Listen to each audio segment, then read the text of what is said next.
question is, will we fight, or will we just simply sit back and be horrified by the spectators or the people that are looking at us? Are we just going to sit back and watch it happen?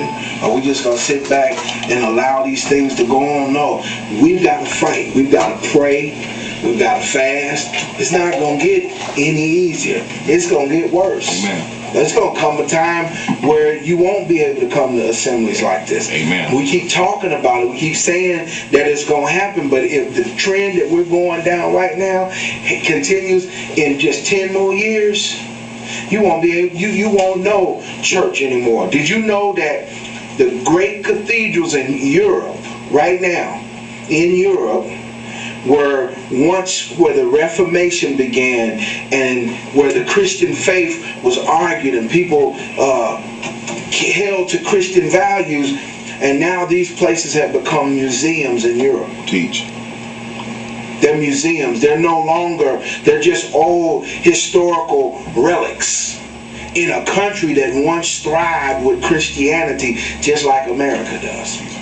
These buildings, these big fine church buildings that they built that once rang the hymns that we now sing, they were a Christian nation. But the same demise that America is coming to Teach. is the same demise that they came to, and now religion, Christianity, is no longer practiced in the streets of Europe. And it's coming to a point where if you do practice it, it is illegal. If you, in Canada, if you talk about homosexuality, it's illegal. You can be put in jail. So if we in America think that Christian believers are not going to go through the same thing, we better wake up. Amen. Because it's coming. We better wake up. We better band together. We better hold hands. We better pray. It's praying time. Amen. It ain't playing time. It's praying time. Because I'm telling you right now, concentration camps are being built in the United States of America right now. Why are they building concentration camps?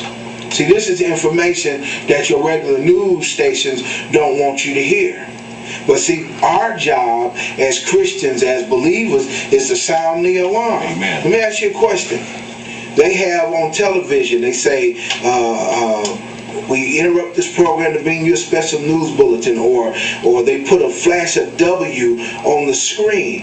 It's a warning to let you know that there's a horrible storm about to take place and you need to take cover. So they flash that W up there because meteorologists know something about the weather patterns, and they study the weather patterns, and they know that something's coming. So they're warning you. It might be fierce lightning. It might be golf ball size hail. Maybe there's a tornado in the area and it's going to affect these counties or these counties. Well, let me tell you something. The storm is already hit in America.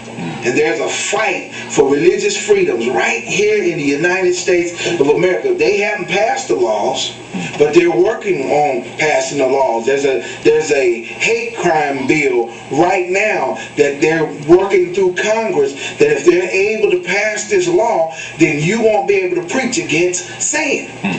Now, if we don't have preachers that can cry against sin, if we don't have people that can tell you what's right and what's wrong, the Bible tells us that righteousness exalts a nation and sin is a reproach to any people. So if we can't talk about what's right and what's wrong in America, if we can't lift up God in America, then America's in trouble. Amen. And what we'll end up with is godlessness. We'll end up with faithlessness. We'll end up with no values at all. I thank God for the values that I have. I thank God for the fact that I got a wife, and that's my wife, and I ain't trying to have no girlfriend on the side. Amen. God forbid, I ain't trying to mess with no man, you know. But these values are being placed in our system.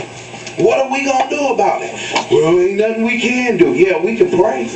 Amen. Amen. Amen. Pray that you don't fall privy to it. Pray that if the Lord delay his coming, the next generation, who's going to be the preachers when I go off the scene?